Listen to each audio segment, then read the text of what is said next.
Chers amis, nous venons pour vous faire sentir un peu notre vision, telle qu'on sent, telle qu'on vit les choses dans les Outre-mer.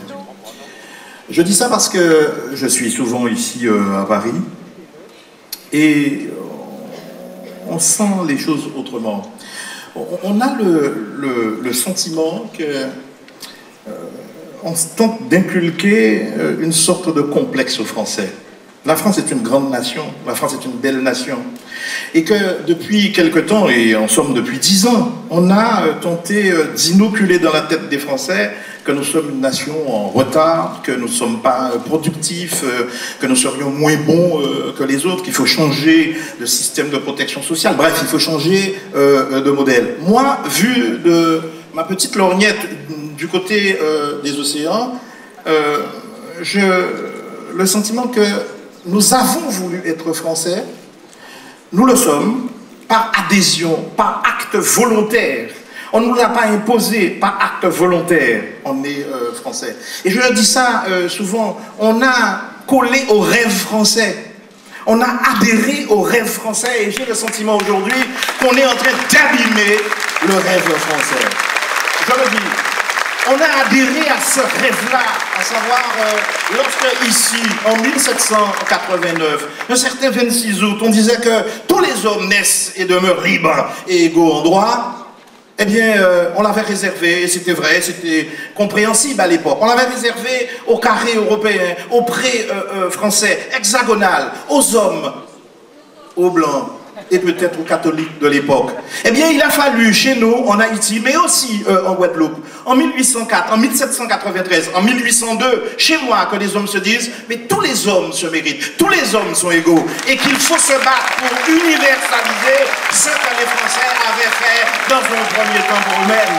Eh bien, ce rêve-là, il est encore actuel, et c'est ce que François Hollande porte aujourd'hui. J'ai le sentiment qu'il y a une césure qui a été faite depuis que Nicolas Sarkozy est arrivé au pouvoir. Je ne reconnais plus les emblèmes de la République. Je ne connais plus les couleurs de la République. La liberté, l'égalité, la fraternité, la laïcité et la solidarité. François Hollande, tu prends un mandat, tu as une mission qui est de recoller, de ressouder, si j'ose dire, le tissu français. Ce n'est pas une tâche facile. Elle n'est pas facile. Et je sais que tu as toutes les qualités pour le faire. Je n'oublie pas que j'ai été ton secrétaire national dans des moments difficiles. Je n'oublie pas que dans une salle comme celle-là, belle, enthousiaste, avec la ferveur qui est la vôtre ce soir, je n'oublie pas que lorsque nous avions à appliquer nous-mêmes des principes qui sont les nôtres, en disant que tous les enfants de la République se méritent, c'est la méritocratie, eh bien qu'il faut peut-être qu'ici, en France, et singulièrement à Paris, eh bien que nous ayons une députée originaire de nos régions. Non pas à cause de la couleur de sa peau, parce que Georges Paul-Langevin, qui est là, le méritait amplement. Ça faisait 30 ans qu'elle militait. 30 ans qu'elle disait « Je porte les valeurs socialistes au plus haut niveau ». Et tu as eu le courage, devant une belle assemblée comme celle-là, il y avait à l'époque plus de 4000 personnes de dire « Oui, j'avais pris cet engagement-là et nous le respecterons ». Eh bien, tu es en train de prendre des engagements devant les Français. Je suis convaincu que tu le respecteras. Oui, je ne te connais pas aussi bien que les autres. Ça fait simplement peut-être une dizaine d'années, une quinzaine d'années qu'on se côtoie, qu'on se fréquente et je crois qu'on s'apprécie. Je crois que tu as toutes les qualités pour le faire. Je n'oublie pas que parmi tous les candidats, pas simplement socialistes, dans tous les candidats aujourd'hui connus et déclarés, tu es peut-être le candidat qui connaît le mieux les Outre-mer. Tu as fait récemment la Martinique et la Guadeloupe. Tu feras, je l'espère, ton calendrier est lourd, peut-être l'île de la Réunion, et on continuera avec d'autres, avec Jean-Yves Le Drian, peut-être à Mayotte. Je sais que tu es apprécié dans les Outre-mer.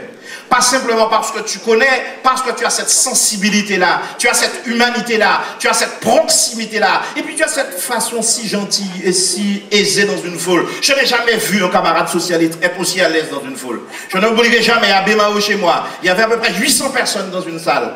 Tu as salué les 800 personnes, il ne restait que les cocotiers à saluer. Et sincèrement, j'avais apprécié en disant que je connais les camarades de Paris, ils sont en général très chaleureux, mais celui-là, je n'avais jamais vu ça. Alors, garde cette qualité-là au cours de cette campagne-là. Nous avons oublié une chose, camarades. Nicolas Sarkozy s'était présenté comme le président de la rupture. avait dit, ouais, je romprai avec tous les travers français. Eh bien, il a rompu avec une seule chose, c'est avec le rêve français, je le dis. Comment voulez-vous accepter depuis si longtemps? Voilà d'ailleurs quelqu'un qui est le ciment, qui est le liant, qui a fait tous les gouvernements depuis 2002 jusqu'à aujourd'hui, qui est donc comptable et responsable du résultat et du désastre que nous constatons. Comment voulez-vous que celui-là qui prétendait couper avec et rompre avec les travers, eh bien, on a fait quoi? On a passé notre temps à opposer les riches aux pauvres, les salariés du privé aux salariés, aux fonctionnaires, les banlieues contre les centres-villes. Bref, on a opposé les Français dans ce qu'ils ont de meilleur. C'est ça, si j'ose dire, l'un des bilans de Nicolas Sarkozy. On a passé notre temps dans un désastre économique, dans un désastre moral, de dire que, eh bien, comme le disait Reagan, la classe populaire, les pauvres et les autres sont plus nombreux que les riches, on prendra à ceux qui n'ont pas et on donnera à ceux qui ont. L'apologue de Saint Matthieu dans la Bible. On va enrichir les riches et on va appauvrir les pauvres. C'est ce qui se passe et c'est toujours une sorte d'infamie de constater les textes qui nous sont soumis à l'Assemblée nationale. On l'a vu récemment sur le bouclier fiscal. On le voit encore avec la taxe sur les mutuelles. On le voit sur les mères de famille où on va les taxer à 6,2% et on entend une Nora Béra qui dit, eh bien, il ne faudra pas répercuter parce que ce qu'ils ont trouvé de mieux pour soi-disant préserver le pouvoir d'achat. Comment peut-on, nous Français, vous qui êtes là, qui m'écoutez, comment peut-on avoir inoculé ce virus-là, ce complexe-là et de dire que eh bien ouais, on n'est pas assez productif. Il faut lutter contre l'Allemagne, il faut lutter contre les États-Unis, il faut lutter et compétir face à la Grande-Bretagne. Mais bien sûr, il faut être attractif, bien sûr. Mais je persiste à dire que le rêve français est consubstantiel de notre modèle social, de notre modèle de protection sociale, que nous sommes un peuple productif, et qu'on n'a pas de leçons à recevoir. Et François Hollande qui aura là une tâche formidable de renouer, de ressouder avec tout ça. Voilà moi ce que je voudrais vous dire simplement. Les Outre-mer vous observent. Parfois, nous souffrons douloureusement. On nous a fait et on nous a vendu une idée qui paraissait une belle idée. D'ailleurs, une sorte d'OPA sur les idées de la gauche, qui était le développement endogène. Ah, c'est un beau mot de France. Le développement endogène. Et d'ailleurs, à mesure que Nicolas Sarkozy et son gouvernement l'appliquaient, ça devenait un développement indigène, ça devenait démerdez-vous, la solidarité nationale n'existe plus, et je le regrette. Parce que c'est une vision stigmatisante d'une partie de la France. Comme si ce qui se pratique chez moi, là-bas, eh bien, c'était plus l'expression de la solidarité nationale. C'était l'expression de l'assistanat. Faire croire à nos... Mais c'est la même chose ici à Paris, il ne faut pas croire. Hein. Nous, on le vit avant vous. Mais ce qu'on vous fait subir, vous salariés, vous qui êtes des classes populaires, on vous fait croire que vous n'êtes pas productif, vous n'êtes pas à votre place, qu'il faut se saigner, il faut travailler pour développer le profit des multinationales et de ceux du CAC 40, et que c'est encore le peuple qui doit payer et tout payer pour le redressement national et le redressement des finances publiques. Mais on le vit avant vous. On le vit avant vous, avec cette vision un peu stigmatisante. Lorsque moi j'entends, et Sarkozy l'a repris, vous savez, là où il y a des niches, il y a des chiens qui mordent. Les chiens qui mordent, vous comprenez? Lorsque j'entends ça, moi je sais que chez moi j'ai des niches fiscales, parce que ce gouvernement-là n'a jamais voulu inscrire des crédits budgétaires pour soutenir nos économies et nos sociétés. Et lorsque vous entendez ça, eh bien, vous savez, vous n'êtes pas attractif. Ce que je compte faire, c'est un développement endogène, ça veut dire compter sur vos propres forces, comme disait Mao Tse-tung à l'époque. Eh bien, c'est ça. C'est dans la pire vision de développement, eh bien, c'est ce qui nous est vendu. Eh bien, c'est ce qui se pratique ici, sur le territoire hexagonal. On sait que ce sera difficile, mais ce dont je suis sûr, ce dont nous sommes sûrs ici, il y aura de l'effort, mais dans un effort aussi de justice sociale, de répartition sur l'ensemble des contribuables français. Que chacun, en fonction de sa faculté contributive, eh bien, contribuera à l'effort de redressement national.